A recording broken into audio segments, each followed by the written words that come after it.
Nagip ng bato ang pakpak ng munting ibon.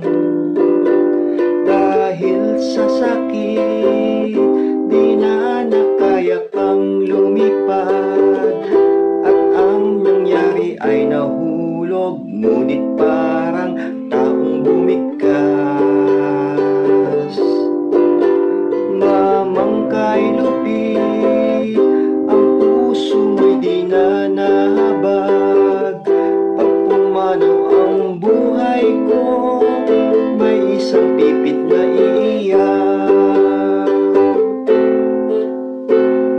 May pumukol sa pipit sa sanga ng isang kahoy,